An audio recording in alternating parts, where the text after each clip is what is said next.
Hello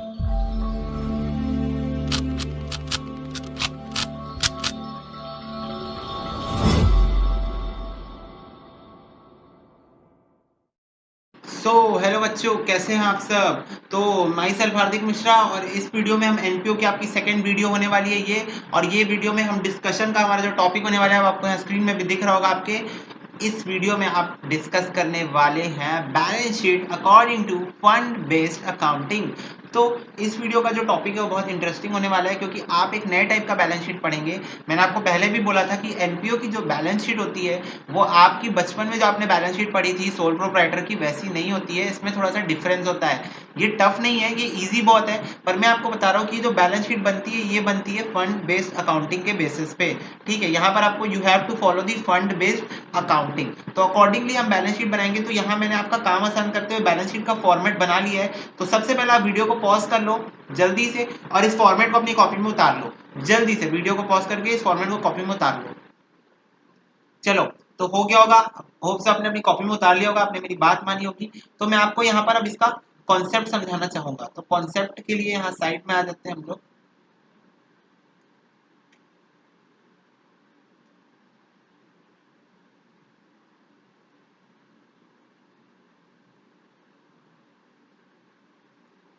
चलिए, तो यहाँ पर मैं आपको कॉन्सेप्ट समझाना चाहूंगा।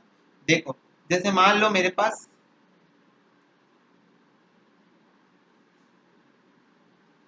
ये 3 घड़े हैं। ठीक है, ये 1 2 3 घड़े, और मैंने इन घड़ों का नाम रख दिया है कैपिटल फंड। और इसको साथ साथ में मैं जनरल भी बोल सकता हूँ, जनरल फंड। ठीक है, और मैंने इसका नाम रख दिया टूर्नामेंट फंड। और इस घड़े का नाम मैंने रख दिया पवेलियन फंड। ठीक है, समझना बहुत ध्यान से, कॉन्सेप्ट है। ठीक है, तो 3 मटके हैं मेरे पास। ठीक है, general fund, tournament fund and pavilion fund. अब मैं बोल रहा हूँ general fund. General, what do you mean by general? General means general. ठीक है, मतलब यहाँ पर ये एक ऐसा फंड है जो ऐसे ही पड़ा हुआ है। ये देखो, ये इसके अंदर फंड पड़ा है, ये पैसे हैं। ठीक है, ये ऐसा फंड है कि हमको कोई भी खर्चा, नॉर्मल डे टू डे खर्चा, इसमें से पैसा निकाल के ले जाओ। ठीक है, कोई भी फायदा वो डे टू डे खर्चा इसमें से ला के डाल दो, तो इट्स जनरल। ठीक है, कोई स्पेशल पर्पस इसके लिए डिफाइंड नहीं है। ठीक है, हम कभी भी, जैसे मान लो ये हमारी नॉर्मल सेविंग्स है, जब हमारे पास पैसा आता है हम इसमें लाके डाल देते हैं, जब हमको जरूरत होती है इसमें से निकाल के ले जाते हैं। तो these are the normal expenses और इनकम्स। ठीक है, तो these are the general funds. We can say it's general, it's open, open fund. ठीक है, ऐसा बोल सकते हैं। पर अगर टूर्नामेंट फंड की बात करूं, तो जैसे मान लो मेरे को कोई पैसा मिला टूर्नामेंट डोनेशन के नाम से, मतलब मेरे को टूर्नामेंट के नाम पर कोई डोनेशन मिला। ठीक है, तो अब एक बात बताओ, क्या ये टूर्नामेंट, इसमें नाम जुड़ा हुआ है? मेरे को एक बात बताओ, मेरे को एक डोनेशन मिला और एक टूर्नामेंट डोनेशन मिला, तो इसमें नाम लिखा हुआ है साफ साफ टूर्नामेंट डोनेशन। तो टूर्नामेंट डोनेशन मतलब ये जो डोनेशन मिला है वो टूर्नामेंट के लिए मिला है। तो एक बात बताओ, कौन से मटके में जाएगा?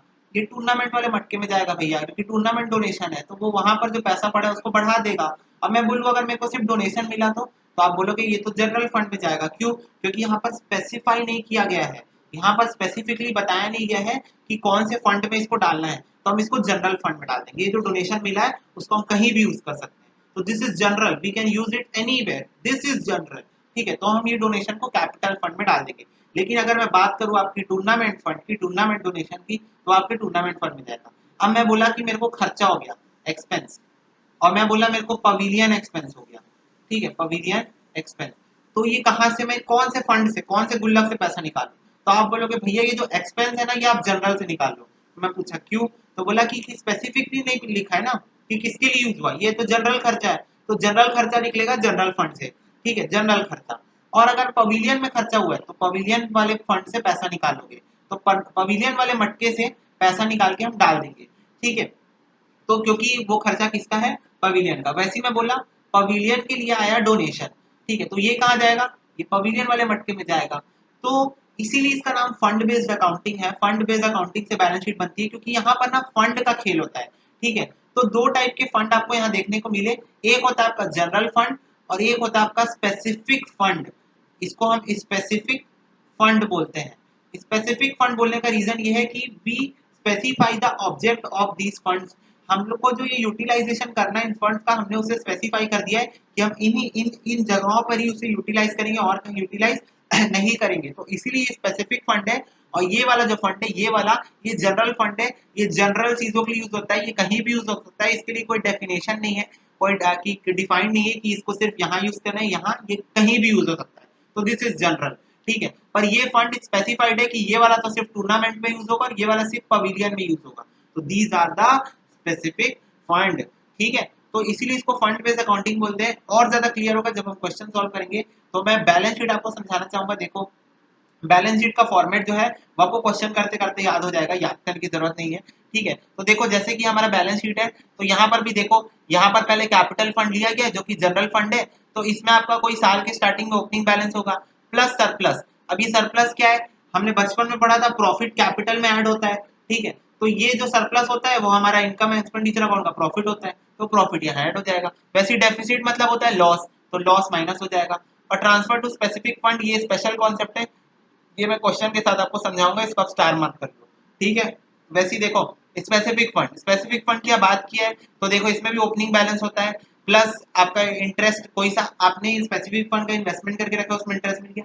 अगर आपको नहीं समझ में आ रहा है बैलेंस शीट का फॉर्मेट, बस मैं आपको दिखा रहा हूँ, सिर्फ मैं दिखा रहा हूँ, ठीक है, सिर्फ फॉर्मेट दिखा रहा हूँ, क्वेश्चन करते टाइम सब चीज समझ में आएगी। वैसे ही स्पेसिफिक डोनेशन ऐड कर दिए, कोई कोई खर्चा किए, इन्वेस्टमेंट किए, उसमें से निकाल के तो माइनस कर दिए। और ये वाला स्पेशल पॉइंट है जो हम क्वेश्चन के साथ ही करेंगे।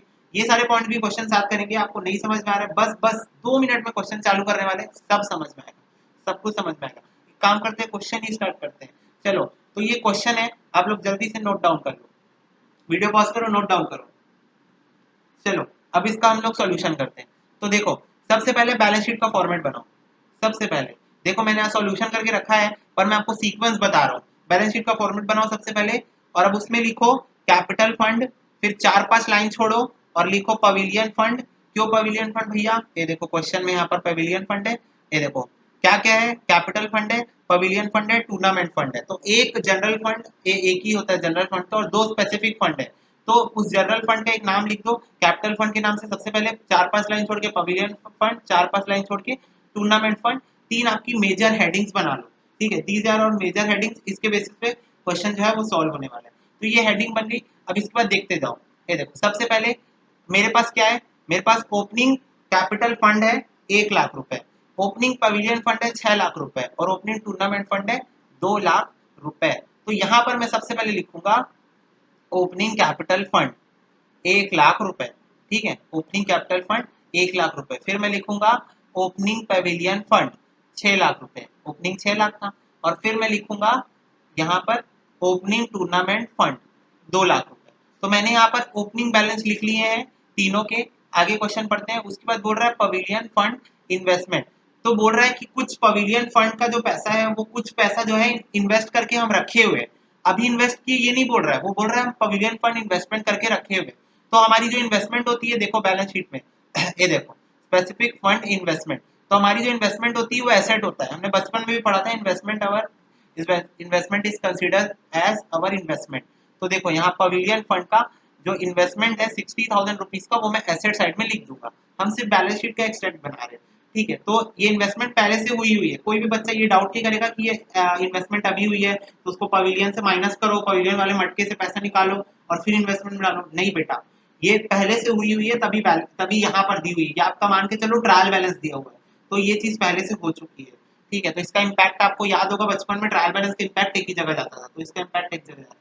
Next, donation for tournament. Tournament के लिए हमको कुछ डोनेशन मिल गया, तो एक बात बताओ, टूर्नामेंट की डोनेशन मिला तो कहाँ जाएगा? टूर्नामेंट की गुल्लक में जाएगा। तो ये देखो टूर्नामेंट के मटके में जाएगा। तो डोनेशन फॉर टूर्नामेंट यहाँ मैंने 65,000 कर दिया ऐड, ठीक है, क्लियर। नेक्स्ट क्या दिया है, टूर्नामेंट के खर्चे, टूर्नामेंट एक्सपेंसेस, तो वो भी मैं टूर्नामेंट वाले मटके से ही बाहर निकालूंगा। तो ये मैंने टूर्नामेंट एक्सपेंसेस यहाँ बाहर निकालिए 15,000, ठीक है। फिर नेक्स्ट क्या दिया है, पवेलियन एक्सपेंसेस। तो पवेलियन के खर्चे हुए, तो कौन से वाले गुल्लक से बाहर निकलेगा, कौन से वाले मटके से बाहर निकलेगा? पवेलियन वाले मटके से बाहर निकलेगा। तो देखो ये पवेलियन वाले मटके में पवेलियन एक्सपेंसेस मैंने कर दिए माइनस 10,000 रुपीज, ठीक है। फिर उसके बाद बोल रहा है interest from pavilion fund investment. बोल रहा है कि मैंने जो ये पवेलियन फंड इन्वेस्टमेंट किया था यहाँ पर, ये देखो पवेलियन फंड का जो मैंने यहाँ इन्वेस्टमेंट किया था उसमें मेरे को कुछ इंटरेस्ट मिल गया। तो ये जो इंटरेस्ट मिला वो भी कहाँ जाएगा? पवेलियन फंड वाले मटके में ही जाएगा। तो इसको भी मैं यहाँ डाल दूंगा पवेलियन फंड वाले मटके में, इंटरेस्ट ऑन इन्वेस्टमेंट 2000 रुपीज, ठीक है। और फिर उसके बाद लास्ट आपका आइटम दिया है डोनेशन फॉर पवेलियन, मतलब पवेलियन फंड के लिए हमको डोनेशन मिली, तो वो भी कौन से मटके में जाएगा, आपके पवेलियन फंड वाले मटके में। तो ये हमारा लास्ट आइटम मैंने ऐड कर दिया पवेलियन फंड वाले मटके में। और फिर उसके बाद क्वेश्चन आपका खत्म, और आपको सारे बैलेंसेस निकाल लेना है। देखो जैसे यहाँ पर आया आपका 1 लाख रुपीज, ठीक है, बैलेंस यहाँ पर इसको आपने कर लिया सॉल्व, तो 6,32,000, टूर्नामेंट आपका 2,50,000, और यहाँ पर ये आपका 60,000। तो आप बोलोगे भैया बैलेंस शीट तो टैली नहीं हुई, बैलेंस शीट टैली नहीं हुई इसलिए मैंने यहाँ पर एक्सट्रैक्ट लिखा है, मतलब हम बैलेंस शीट का एक हिस्सा बना रहे हैं बस, ठीक है, जो हमको इन्फॉर्मेशन दी उसके बेसिस पे, दिस इज एन एक्सट्रैक्ट, तो बैलेंस शीट इसलिए यहाँ पर टैली नहीं होती है, ठीक है, क्लियर आपको।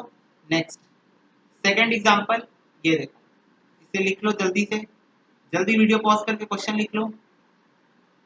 चलो अब सॉल्यूशन देखते हैं। तो सबसे पहले देखो कितने मटके बनाने हैं, कैपिटल फंड का मटका बनाना है, पवेलियन फंड का मटका बनाना है, बिल्डिंग फंड का मटका बनाना है। ये यहाँ पर देखो बिल्डिंग फंड आ गया है, दूसरा मटका आ गया। तो सबसे पहले हेडिंग लिखेंगे, मेजर हेडिंग ऑफ फंड्स, ठीक है। तो सबसे पहले बैलेंस शीट का आइटम आपको यही करना है, सबसे पहले आप हेडिंग बनाओगे कैपिटल फंड, 4-5 लाइन छोड़ के बिल्डिंग फंड बना लेना, फिर 4-5 लाइन छोड़ के पवेलियन फंड बनाना, ठीक है। तो ये आपकी मेजर हेडिंग्स बन गई, ठीक है। अब देखो कुछ ओपनिंग बैलेंसेस दिए हुए हैं, तो यहाँ पर सबसे पहले दिया है आपका, देखो 1 लाख रुपीज क्या बोलते हैं कैपिटल फंड का ओपनिंग है, 4 लाख रुपीज पवेलियन फंड, और 10 lakh rupees is for building fund. तो जल्दी जल्दी जल्दी ओपनिंग बैलेंस लिख लेते हैं। तो देखो opening balance of capital fund 1 lakh, opening balance of building fund 10 lakh, और opening balance of pavilion fund 4 lakh. तो मैंने ओपनिंग फंड यहाँ लिख लिए, आगे पढ़ो। उसके बाद बोल रहा है पवेलियन फंड इन्वेस्टमेंट है 3 लाख रुपए की, और बिल्डिंग फंड इन्वेस्टमेंट भी है 6 लाख रुपए की। ये पहले से इन्वेस्टेड अमाउंट है, तो इसको आपको कहाँ लिखना है, एसेट में। तो देखो पवेलियन फंड का आपका इन्वेस्टमेंट है 3 लाख रुपए का, ठीक है, और वैसे ही बिल्डिंग फंड का आपका इन्वेस्टमेंट है 6 लाख रुपए का। तो इसको आप जल्दी से लिख लेंगे एसेट साइड में, दोनों की इन्वेस्टमेंट, ठीक है। फिर उसके बाद आपका सरप्लस, ठीक है। तो सरप्लस कहाँ पर आएगा, जल्दी से बच्चों बताओ, बोलो हमने तो बचपने में पढ़ा था सरप्लस का मतलब प्रॉफिट होता है, और वो कहाँ प्लस होता है, कैपिटल में प्लस होता है। तो हम कैपिटल फंड में उसको प्लस कर देंगे। तो ये देखो बचपन में जो पढ़ा था वो आज भी काम आ रहा है, 4,40,000 रुपए हमने सरप्लस बोल के इसे ऐड कर दिया। इसके बाद डोनेशन फॉर पवेलियन, हमको पवेलियन के लिए क्या मिला, डोनेशन मिला, कितने का, 80,000 रुपीज का। तो मैं कहाँ ऐड करूंगा, पवेलियन वाले मटके में। चलो भैया हमने तो ऑलरेडी ऐड कर लिया है, वीडियो पॉज करके हम क्वेश्चन सॉल्व कर लिए। मैं बोला वेरी गुड वेरी गुड। अब गाइस अगर आपको ये लग रहा होगा कि मैं क्वेश्चन सॉल्व नहीं कर रहा हूँ, मैं सिर्फ क्वेश्चन और आंसर लिख रही हूँ यहाँ पर, तो उसका रीजन सिर्फ यही है कि हम वीडियो लेक्चर्स के थ्रू कॉन्टेक्ट में है, तो यहाँ पर आपका टाइम जो है कम से कम कंज्यूम हो के आप ज्यादा से ज्यादा सीख लो। इसलिए मैंने ऐसी चीज की है जहां पर मुझे लगेगा कि मुझे क्वेश्चन सॉल्व करके आपको लाइव दिखाना है, वहां पर मैं आपको सॉल्व करके दिखाऊंगा, जैसा हमने पार्टनरशिप में किया है, ठीक है। तो इसलिए ये सारे टॉपिक्स में आपकी भूमिका बना रहा हूँ, only I am just putting the base, ठीक है। और उस बेस के ऊपर जब इमारत खड़ी होगी तो बहुत मजबूत होगी, तो इसलिए बेस खड़ा करने के लिए ये सारे क्वेश्चन हम करा रहे हैं। Interest receive from pavilion fund investment 15,000 rupees. तो पवेलियन फंड का जो हमने इन्वेस्टमेंट किया उसमें हमको इंटरेस्ट मिली है, तो भैया ये भी कहाँ जाएगा, पवेलियन फंड वाले मटके में, ठीक है। उसके बाद नेक्स्ट आपका बोल रहा है interest receive, interest receive, interest receive. बच्चे बोलेंगे यही वाला बस नहीं बना। मैं बोला क्यों, तो बोला भैया यहाँ लिखा कहाँ है कौन से इन्वेस्टमेंट से इंटरेस्ट आई है, लिखा ही नहीं है इंटरेस्ट कौन से इन्वेस्टमेंट से आई है, तो कैसे पता चलेगा। तो एक बात बताओ, बचपन में जब हम प्रॉफिट एंड लॉस अकाउंट बनाते थे तो इंटरेस्ट रिसीव हम कहाँ लिखते थे, हम क्रेडिट साइड में लिखते थे इंटरेस्ट रिसीव्ड, है ना। और वो क्रेडिट साइड कौन सा रहता था, प्रॉफिट एंड लॉस अकाउंट। तो यहाँ पर भी इंटरेस्ट रिसीव लिखा है, मतलब ये जनरल कोई फंड हम लोग इन्वेस्ट करके रखे होंगे उसमें से हमको इंटरेस्ट रिसीव हुआ है, तो इसका मतलब ये हमारे इनकम एंड एक्सपेंडिचर में इनकम साइड गया होगा, और वो ऑलरेडी एडजस्ट हो चुका है, तो यहाँ पर बैलेंस शीट में कहीं पर भी नहीं आएगा। आप यहाँ पर लिख सकते हो कि ये आपका इनकम एंड एक्सपेंडिचर अकाउंट में जाएगा और चला गया होगा, है ना, ठीक है। नेक्स्ट है आपका ये वाला इंपॉर्टेंट पॉइंट जो मैंने आपको बोला था मैं करवाऊंगा, construction of building during the year 2,50,000 रुपए। एक बिल्डिंग है जो कंस्ट्रक्ट हो रही है और वर्क इन प्रोग्रेस में है 2,50,000 रुपए। तो देखो आप बोलोगे हमारे पास बिल्डिंग फंड है, ठीक है। तो देखो सबसे पहले तो यहाँ पर आप work in progress balance sheet में दिखाते थे कैपिटल वर्क इन प्रोग्रेस, वैसे आपको यहाँ दिखा देना है कि बिल्डिंग अंडर कंस्ट्रक्शन 2,50,000 रुपए, मतलब 2,50,000 रुपए की बिल्डिंग अंडर कंस्ट्रक्शन में है। देखो हमने बैलेंस शीट के फॉर्मेट में भी यहाँ पर लिखा था, ये देखो बिल्डिंग और पवेलियन अंडर कंस्ट्रक्शन, ठीक है। तो उसी को हमने यहाँ पर लिख दिया एसेट साइड में। अब ये जो पॉइंट मैंने आपको बोला था मैं बाद में समझाऊंगा कि देखो आप अपना पैसा लगा के बिल्डिंग बनवा रहे हो, ठीक है, तो वो पैसा जो बिल्डिंग बनने के बाद, बिल्डिंग मान लो बन गई पूरी, 5 लाख रुपए खर्चा हो गया बिल्डिंग, और बिल्डिंग पूरी बन के रेडी होगी, तो अब वो जो पैसा खर्चा हुआ एक्सपेंस वो कहाँ से कटेगा, वो आपके बिल्डिंग फंड वाले मटके से निकलेगा। लेकिन एनपीओ जो बोलता है वो बोलता है कि ये तो चीज जो है क्या बोलते हैं, अभी 2.5 लाख की बिल्डिंग हमारी कंप्लीट हो चुकी है, तो जब 2.5 लाख की बिल्डिंग अभी कंप्लीट हो चुकी है तो 2.5 लाख रुपए अभी बिल्डिंग फंड से निकल जाना चाहिए, ठीक है। तो इसीलिए हम यहाँ पर क्या करते हैं, ये जो 2.5 लाख रुपए हम ये मान लेते हैं कि हमने इसे निकाल दिया और हम इसे जनरल फंड में ट्रांसफर कर देते हैं। ये देखो transfer for building fund 2.5 lakh रुपए हम बिल्डिंग फंड से निकाल लिए, कि हम ये मान रहे हैं कि बिल्डिंग फंड से 2.5 लाख रुपए यूटिलाइज हो गया बिल्डिंग बनने में, क्योंकि 2.5 लाख की बिल्डिंग रेडी हो चुकी है, और वो हम जनरल फंड में डाल देंगे, ठीक है। तो बोलेंगे ऐसा क्यों किए, 2.5 लाख रुपए माइनस करके बस उसको छोड़ दो, नहीं, क्योंकि उसका इम्पैक्ट दिखाना है, जनरल फंड में चला गया इसीलिए क्योंकि आप ये सोचो ये जो बिल्डिंग अंडर कंस्ट्रक्शन 2.5 लाख रुपए है, वो यहाँ से तो आप 2.5 लाख रुपए माइनस कर दोगे। दूसरा आपका इधर भी तो यहाँ पर कैश से वो माइनस हुआ होगा, जो भी हमने उस एक्सट्रैक्ट में लिखा नहीं है, पर कैश से भी तो 2,50,000 रुपए यहाँ पर माइनस हुआ होगा, है ना, तो वो हमारे एक्सट्रैक्ट में भी है नहीं, और वो कैश कहाँ से यूटिलाइज हुआ होगा, एनपीओ का यूटिलाइज हुआ होगा। तो एनपीओ के इसीलिए कैपिटल फंड में हम उसको ट्रांसफर कर देते हैं जनरल फंड से निकाल के। अब आप बोलोगे एक तो इलॉजिकल टाइप की बात है, लेकिन यही तरीका है एनपीओ की अकाउंटिंग का, ठीक है। तो इसलिए आपको जब भी ऐसा कोई अंडर कंस्ट्रक्शन वाला सीन क्वेश्चन दिखे मिलेगा, तो आपको उस स्पेसिफिक फंड से जितना कंस्ट्रक्ट हो गया अभी तक उतना निकाल के आपको जनरल फंड में ट्रांसफर कर देना है, और एसेट साइड में आपको बिल्डिंग अंडर कंस्ट्रक्शन दिखा देना है, ठीक है गाइस। क्लियर आपको? और अगर आपको इस टॉपिक कोई डाउट होगा तो आप कमेंट सेक्शन में पूछ सकते हो, ठीक है, क्योंकि क्लास में इस टॉपिक में बच्चों को डाउट आता है, ठीक है। तो यही डाउट आता है कि भैया ऐसा क्यों, तो मैं वही कैश वाले तरीके से समझाता हूँ कि कैश आपका माइनस हुआ होगा 2.5 लाख रुपए का, तो इसीलिए अगर आप इधर से 2.5 लाख माइनस कर दोगे और उधर से कैश 2.5 लाख रुपए माइनस कर दोगे, तो फिर नेट इफेक्ट बैलेंस शीट का 0 हो गया, ठीक है। पर आपको तो बिल्डिंग अंडर कंस्ट्रक्शन 2.5 लाख रुपए में प्लस करना है, तो जनरल फंड में इसलिए उसको ट्रांसफर करते हैं कि हम ये मानते हैं कि एनपीओ का कैश यूटिलाइज हुआ है, ठीक है। और फिर उसके बाद है आपका पवेलियन एक्सपेंसेस, ये देखो पवेलियन एक्सपेंसेस आपके 6,000 रुपए, तो आप बोलोगे भैया ये तो पवेलियन वाला खर्चा है, पवेलियन वाले मटके में माइनस करोगे, तो बोला हाँ, तो पवेलियन एक्सपेंसेस 6,000 रुपए माइनस कर दो, तो ये आपका आ गया नेट आंसर। वैसे यहाँ 7,50,000 बिल्डिंग का और 3,90,000 रुपए कैपिटल फंड का, और ये एक्सट्रैक्ट थी, तो ये भी आपका बैलेंस शीट जो वो टैली नहीं होगा। इंटरेस्ट के लिए आप ये नोट लिख सकते हैं, interest receive from general fund investment is credited to income and expenditure account, ठीक है। क्लियर होगा आपको ये क्वेश्चन अब, ठीक है। नेक्स्ट क्वेश्चन में बढ़ते हैं। ये देखिए ये आपका आज का लास्ट क्वेश्चन होगा इस वीडियो का, ये क्वेश्चन आप जल्दी से नोट डाउन कर लीजिए। चलो अब सॉल्यूशन देखते हैं। तो देखो यहाँ पर कितने फंड है, यहाँ पर एक कैपिटल फंड है, टूर्नामेंट फंड है, पवेलियन फंड है, ठीक है। ओपनिंग बैलेंस है 3,50,000 और 2,50,000, ठीक है। तो जल्दी से यहाँ पर देखते हैं, यहाँ पर इनकम एंड एक्सपेंडिचर अकाउंट भी बनाने बोला है ना, क्वेश्चन आपने देख लिया होगा वैसे। चलो तो पहले फंड की हेडिंग बना लेते हैं, हर क्वेश्चन में हम सबसे पहले वही काम करते हैं, कैपिटल फंड हेडिंग बना लेते हैं, 5 लाइन छोड़ के टूर्नामेंट फंड, 5 लाइन छोड़ के पवेलियन फंड। ओपनिंग बैलेंस हम लिख लेते हैं, तो कैपिटल फंड का ओपनिंग बैलेंस 3 लाख रुपए है, टूर्नामेंट फंड का ओपनिंग बैलेंस 50,000 रुपए है, और पवेलियन फंड का ओपनिंग बैलेंस 2,50,000 रुपए है, ठीक है। फिर उसके बाद नेक्स्ट आपका बोल रहा है डोनेशन मिला टूर्नामेंट के लिए, तो ये आपका टूर्नामेंट फंड में चला जाएगा, ठीक है।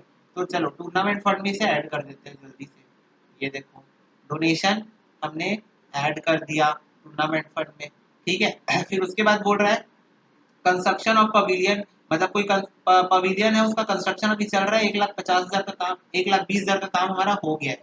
तो हम सबसे पहले एसेट में जाएंगे और वहां पर लिखेंगे पवेलियन अंडर कंस्ट्रक्शन 1,20,000 रुपीज, तो ये हम सबसे पहले लिख देंगे। और फिर उसके बाद हमको क्या करना है, बोलो हमको पता है पवेलियन से निकाल के कैपिटल फंड में ट्रांसफर करना है पैसा। हाँ तो ये देखो कैपिटल फंड में 1,20,000 रुपए हमने पवेलियन से निकाल के कर दिया है ट्रांसफर, ये देखो ये इस रास्ते से क्या है, बाईपास रोड है, ठीक है। तो ये हमने 1,20,000 रुपए कर दिया ट्रांसफर पवेलियन फंड से कैपिटल फंड में। फिर उसके बाद आपका टूर्नामेंट एक्सपेंसेस 82,000 रुपीज का टूर्नामेंट एक्सपेंसेस हुआ है, ठीक है बच्चों, बहुत ध्यान देंगे। Tournament expenses is for 82,000 rupees, तो हमको क्या करना पड़ेगा, टूर्नामेंट वाले गुल्लक से उसे निकाल के माइनस करना पड़ेगा। अब देखो यहाँ पर बच्चे बोलेंगे भैया 82,000 है, आप सिर्फ 65 माइनस कर रहे हो। मैं बोलूंगा हाँ, क्यों, मेरे पास है क्या 82,000 रुपीज।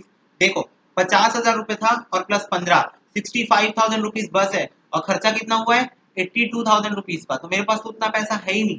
तो आप बोलोगे तो नेगेटिव बैलेंस ले आओ ना, क्या होता है। मैं बोला वही तो नहीं आ सकता ना। आप एक बात बताओ, आपकी गुल्लक में 10 रुपए है, तो क्या आप 15 रुपए खर्चा कर सकते हो, नहीं कर सकते ना। तो आपको यहाँ पर आंसर जीरो लाना है।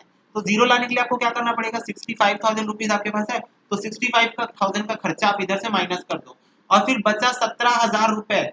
वो 17,000 रुपए आपका income and expenditure account debit side expense दिखा दो, क्योंकि और कोई रास्ता नहीं है। हम एनपीओ है, वो हमारा ही खर्चा था, हमारे फंड में पैसा कम पड़ गया, हमको डोनेशन नहीं मिला, तो हमको उसको अपने जनरल फंड से ही यूज करना पड़ेगा। भाई ये प्रॉफिट एंड लॉस यानी इनकम एंड एक्सपेंडिचर अकाउंट पे जा रहा है, इसका मतलब यही है ना कि आपका कैपिटल फंड से वो बियर हो रहा है।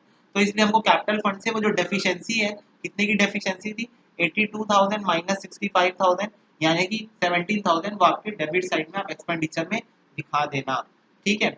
Now interest receive from general fund investment 1,500 रुपए। जनरल फंड इन्वेस्टमेंट से जो पैसा मिलेगा वो तो हमारे इनकम एक्सपेंडिचर अकाउंट में जाता है, ये देखो 1,500 रुपए। ठीक है, और फिर उसके बाद लास्ट है आपका जनरल फंड इन्वेस्टमेंट, एक दी हुई है 20,000 रुपए की, तो ये आपका जनरल फंड इन्वेस्टमेंट के नाम से बैलेंस शीट चला जाएगा। ये देखो जनरल फंड इन्वेस्टमेंट 20,000 रुपीज, तो ये आपका बैलेंस शीट में चला गया। और आपका जो इनकम एक्सपेंडिचर अकाउंट है उसमें आप डेफिसिट निकाल लोगे, 15,500 का आ रहा है, और उसको अब आप यहाँ पर कर दोगे माइनस, ये देखो माइनस डेफिसिट 15,500, तो ये आपका बैलेंस आ गया। वैसे ही आप इधर टूर्नामेंट फंड का 0 और पवेलियन फंड का 1,30,000 बैलेंस निकाल लोगे, तो ये आपकी एक्सट्रैक्ट रेडी है बैलेंस शीट की। ठीक है, तो ये सॉल्यूशन आपका हो गया, और होप्स आपको समझ में आओगा। और ये वाला कॉन्सेप्ट आप ध्यान देंगे कि आपके गुल्लक में अगर पैसा खत्म हो जाए, ठीक है, मटके में अगर आपके पैसा खत्म हो जाए, तो जितना पैसा आप उतना यूटिलाइज कर लो, और जितना एक्स्ट्रा खर्चा हो रहा है वो आप इनकम एक्सपेंडिचर अकाउंट से आप चार्ज कर सकते हो, आप उसको एक्सपेंडिचर साइड में दिखा सकते हो। तो ये हॉट पॉइंट था इस क्वेश्चन से रिलेटेड। नेक्स्ट वीडियो में हम सब्सक्रिप्शन सीखेंगे, ये देखो मैंने टॉपिक रेडी कर लिया है, नेक्स्ट वीडियो से हम सीखेंगे। तब तक के लिए वीडियो को लाइक कर दो, चैनल को सब्सक्राइब कर दो, और मिलते हैं आपसे अगले वीडियो में। Bye bye.